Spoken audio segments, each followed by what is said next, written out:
ब्रह्मांड किससे बना है? हमारे चारों ओर जितनी भी चीजें हैं, किताबें, पेड़ पौधे, इंसान, जानवर, तारे, ग्रह, पहाड़, सब कुछ छोटे छोटे कणों यानी एटम्स से बना है।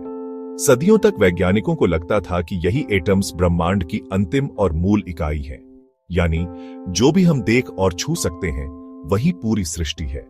लेकिन आधुनिक विज्ञान ने एक चौंकाने वाला सच उजागर किया। एटम्स पूरे ब्रह्मांड का केवल 5% हिस्सा है। तो सवाल उठता है, बाकी 25% ब्रह्मांड किससे बना है? यही विज्ञान के सबसे बड़े रहस्यों में से एक है। 17वीं शताब्दी में आइजैक न्यूटन ने गुरुत्वाकर्षण ग्रेविटी का नियम दिया। उन्होंने बताया कि हर वस्तु दूसरी वस्तु को खींचती है। अगर सिर्फ गुरुत्वाकर्षण ही काम करता तो ब्रह्मांड कब का अपने ही भार से ढह चुका होता। 1915 में अल्बर्ट आइंस्टीन ने जब सापेक्षता का सामान्य सिद्धांत जनरल थ्योरी ऑफ रिलेटिविटी प्रस्तुत किया तो उन्होंने कॉस्मोलॉजिकल कांस्टेंट जोड़ा ताकि ब्रह्मांड संतुलित और स्थिर दिख सके। लेकिन 1939 में खगोल शास्त्री एडविन हबल ने एक क्रांतिकारी खोज की। उन्होंने पाया कि ब्रह्मांड स्थिर नहीं है बल्कि लगातार फैल रहा है। उन्होंने दूर की आकाशगंगाओं की रोशनी का अध्ययन किया और पाया कि उनकी रोशनी लाल रंग रेड शिफ्ट की ओर खिसक रही है। इसका मतलब था कि वे हमसे दूर जा रही है।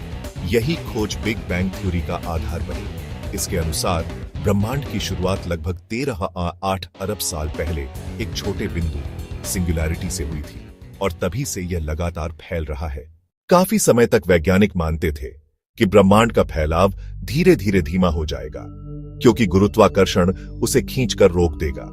लेकिन 1998 में सुपरनोवा के अध्ययन से एक चौंकाने वाली बात सामने आई। ब्रह्मांड का फैलाव धीमा नहीं हो रहा बल्कि तेज हो रहा है, यानी कोई ऐसी अनजानी शक्ति है जो आकाश गंगाओं को और दूर धकेल रही है। इस रहस्यमयी ताकत को कहा गया डार्क एनर्जी को आप एंटी ग्रेविटी भी कह सकते हैं। यह गुरुत्वाकर्षण के विपरीत दिशा में काम करती है और ब्रह्मांड को फैलाती रहती है।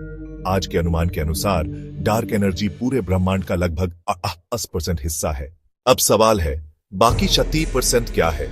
इसका उत्तर है डार्क मैटर।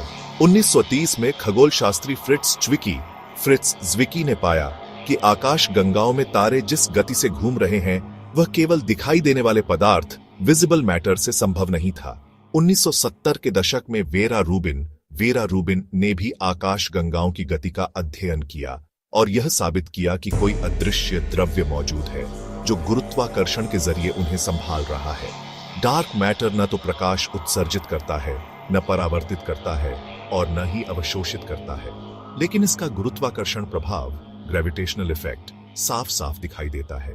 यानी आकाश गंगाएं और तारे जैसे तैसे अपनी जगह पर टिके हैं तो यह डार्क मैटर की वजह से है। असली तस्वीर ब्रह्मांड का फॉर्मूला वैज्ञानिकों की वर्तमान समझ के अनुसार ब्रह्मांड इन हिस्सों से बना है। 5% नॉर्मल मैटर, एटम्स, ग्रह, तारे, इंसान, पेड़, सब कुछ जो हम देख सकते हैं। 27% डार्क मैटर, अदृश्य मैस जो गुरुत्वाकर्षण पैदा करता है। 88% डार्क एनर्जी जो ब्रह्मांड के फैलाव को तेज कर रही है।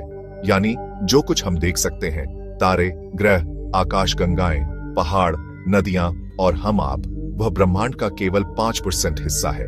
बाकी 95% हिस्सा आज भी एक रहस्य है। डार्क मैटर हमें एक दूसरे से बांधकर रखता है ग्रेविटी से।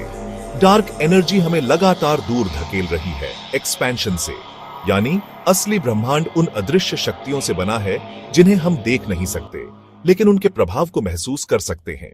निष्कर्ष, विज्ञान ने यह रहस्य खोला है कि हम जिस दुनिया को वास्तविक मानते हैं वह ब्रह्मांड का केवल छोटा सा हिस्सा है। हम जो देख और छू सकते हैं वह ब्रह्मांड का केवल 5% है।